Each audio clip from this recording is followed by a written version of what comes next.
Halo teman-teman semuanya, selamat datang di video kita. Nah, hari ini kita dari kelompok nutrasetika kelas A akan menjelaskan lebih lanjut mengenai kandungan radikal bebas pada makanan yang dibakar. Kalian penasaran gimana? Yuk kita lihat videonya.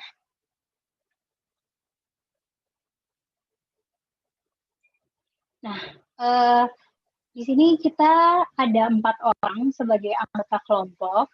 Silakan untuk orang pertama memperkenalkan Halo diri. semuanya. Halo semuanya, perkenalkan nama saya Angelita Sekala. Halo guys, perkenalin, nama aku Aga Ovel Davian. Aku Nadifa Salsabila. Halo, perkenalkan nama aku Monica Dinda. Nah, di sini topik-topik yang akan kita jelaskan hari ini, yang pertama ada radikal bebas pada makanan. Selanjutnya, tipe-tipe makanan yang mengandung radikal bebas.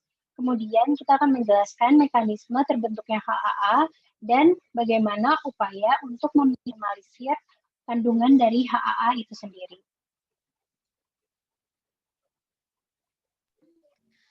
Nah, teman-teman, yang pertama yaitu aku bakal jelasin mengenai tentang radikal bebas pada makanan.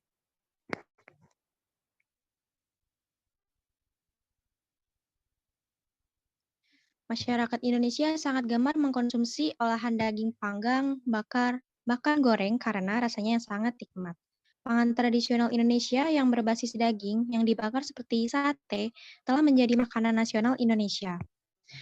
Pangan olahan daging lainnya yang dipanggang, dibakar, ataupun digoreng seperti iga, ayam bebek bakar atau goreng, steak, barbeque, kebab, burger, sosis atau bakso bakar juga tidak kalah nikmat sehingga juga digemari konsumen. Di balik kenikmatannya, konsumen lengah dan masih banyak yang belum mengerti bahwa ada konsekuensi karsinogen, yaitu HAA atau heterocyclic aromatic amines yang berbahaya bagi kesehatan. Pemanasan daging merupakan proses penting untuk memastikan keamanan mikrobiologis, menghilangkan faktor anti-nutrisional, dan mengembangkan profil atribut warna, aroma, serta cita rasa daging yang kita inginkan. Namun, proses ini juga ternyata memunculkan HAA dan produk sampingan yang berpotensi bahaya bagi kesehatan kita dalam jangka yang panjang. Nah, teman-teman tahu nggak sih, menurut Skog et al. Pada tahun 2000 menyatakan bahwa kondisi pemanasan yang drastis seperti pemanggangan, atau grilling dan roasting dapat menyebabkan kandungan HAA lebih tinggi secara signifikan. Prekursor untuk kelompok senyawa aromatik polisiklik tersebut adalah komponen pangan yang fundamental yaitu gula, asam amino, dan kreatin yang mengalami reaksi Maillard membentuk HAA. Lebih dari 2 lusin HAA telah diidentifikasi dalam pangan yang diolah dengan pemanasan. HAA sangat signifikan berisiko bagi kesehatan, mengingat fakta bahwa keberadaan HAA di kebanyakan komponen pangan kita yang paling penting. Next.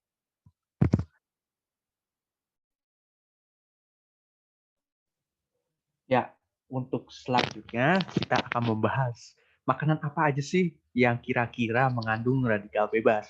Seperti yang sudah sister sebelumnya sampaikan nih, kan makanan yang mengandung radikal bebas tuh yang paling banyak ya, itu makanan yang dibakar, di grill, di roasting. Enak sih, tapi bahaya ternyata. Nah, sekarang kita akan melihat makanan lain yang kira-kira berpotensi untuk menghasilkan radikal bebas itu apa aja sih?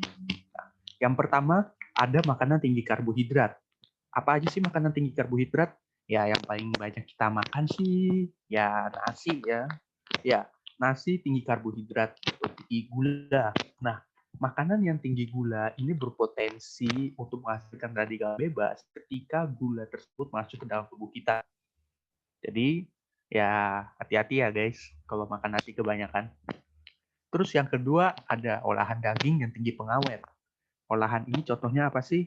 Ya kalau di kulkas kita mah ya biasanya ada nugget, ada sosis, spicy wing, enak tuh. Tapi ternyata pengawet yang dipakai itu berpotensi menghasilkan radikal bebas ketika masuk tubuh. Jadi hati-hati guys. Nah, yang ketiga itu ada daging merah. Daging merah mungkin yang paling sering kita lihat itu adalah daging sapi. Daging sapi ini berwarna merah karena dia memiliki kandungan zat besi yang tinggi. Nah, bahayanya nih kalau zat besi yang tinggi nih jadi gampang teroksidasi di dalam tubuh kita. Nah, ketika teroksidasi, ya radikal bebas deh jadinya. Bahaya dong. Ya itu. Nah, untuk selanjutnya ada minuman beralkohol. Minuman beralkohol itu tinggi kalori. Selain tinggi kalori, minuman beralkohol juga dapat menghasilkan radikal bebas di dalam tubuh kita. Dan yang terakhir, ini adalah makanan favorit terutama ya mahasiswa baru, mahasiswa lama yang mau skripsian yang duitnya udah habis. Itu makanan yang dimasak dengan minyak bekas. Minyak bekas nih yang udah dipakai 2 kali lah ya. Nah, minyak yang udah dipakai 2 kali nih biasanya akan teroksidasi. Nah, karena teroksidasi tadi ya jadinya menghasilkan deh radikal bebas. So, gitulah.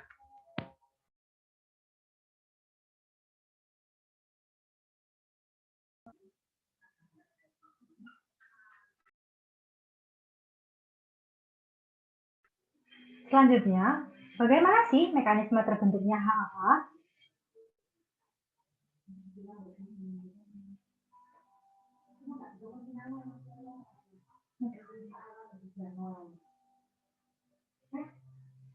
Gula, kadar dan jenis asam amino, serta karakteristik matriks pangan merupakan faktor utama pembentukan HAA. Dengan pemanasan misalnya suhu dan penggunaan bara api secara langsung, serta metode penyimpanan sebelum pemanasan, misalnya jenis marinasi dan bahan tambahan. Maka dari itu, bahan yang sama dapat memiliki kadar dan profil HAA yang berbeda karena perlakuan panas.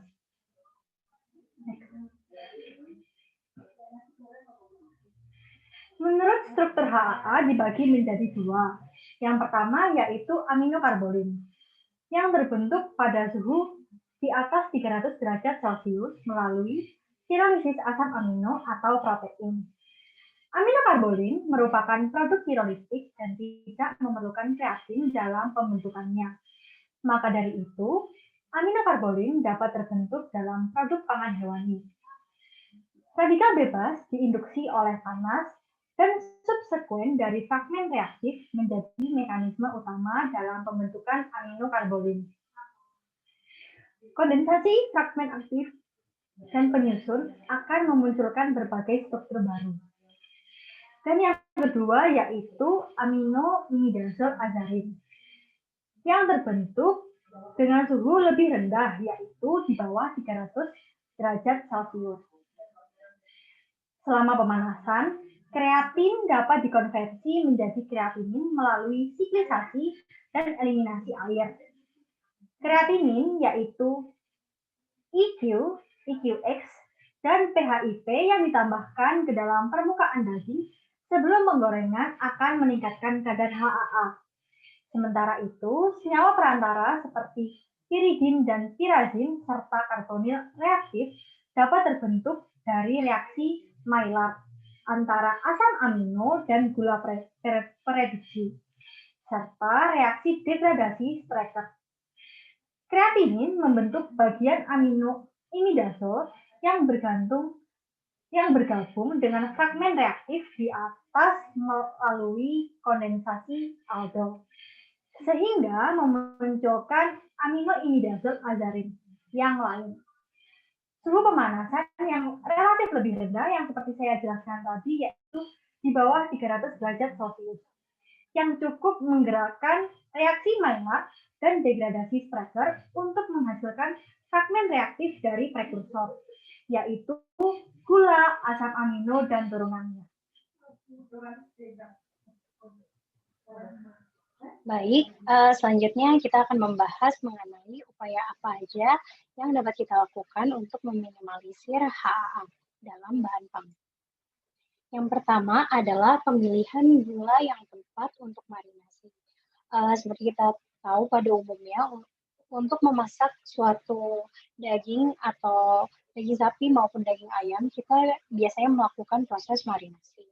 Nah, proses marinasi ini kita menggunakan bumbu-bumbu dan terdapat campuran gula di dalam air marinasinya tersebut. Nah, gula ini sebenarnya dapat kita ganti dengan bahan lain seperti madu. Kenapa sih kita mesti mengganti gula ini menjadi madu? Nah, penggunaan madu ini sebagai pengganti gula pada proses marinasi dapat menurunkan tingkat HAA dalam daging yang akan melalui proses pembakaran. Nah, kadar HAA ini jauh lebih rendah apabila kita menggunakan gula sebagai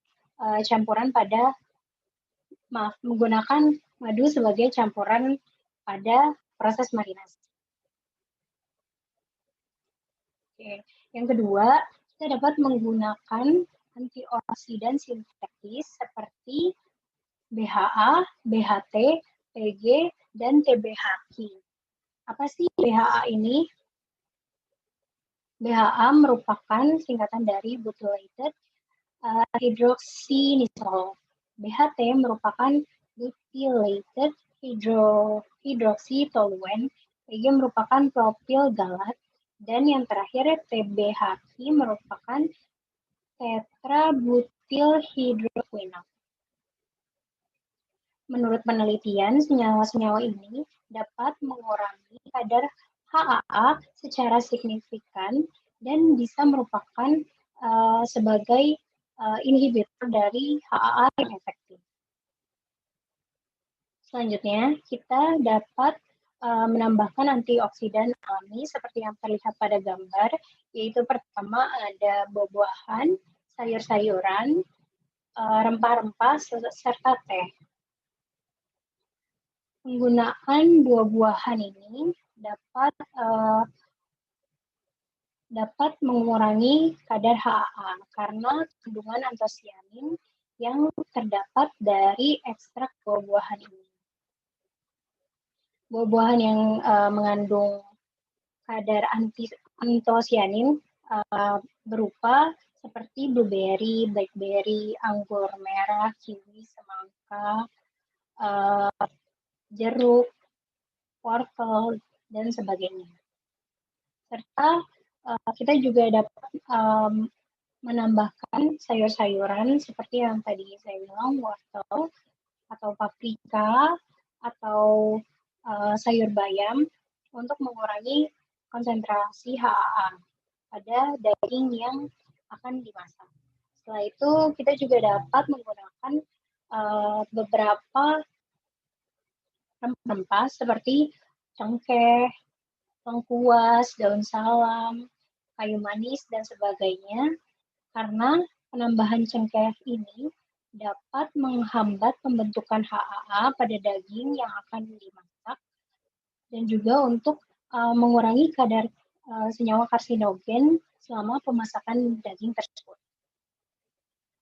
Dan juga terdapat teh pada gambar yang terakhir yang ditunjukkan, teh yang dapat mengurangi kadar HAA diantaranya adalah teh hijau, teh oolong, dan chamomile. Selanjutnya adalah perlakuan menggunakan microwave. Jadi untuk mengurangi kandungan HAA pada daging yang akan dimasak, kita dapat mensiasatinya dengan perlakuan menggunakan microwave. Gimana sih caranya? Kita bisa memasak daging tersebut dan dimasukkan ke dalam microwave selama 1,5, 2 sampai 3 menit sebelum proses penggorengan pada suhu 200 atau 250 derajat Celcius. Nah, pemasukan di dalam microwave ini dilakukan selama 6 menit per sisi dari daging tersebut, dan hal ini terbukti dapat mengurangi prekursor HAA.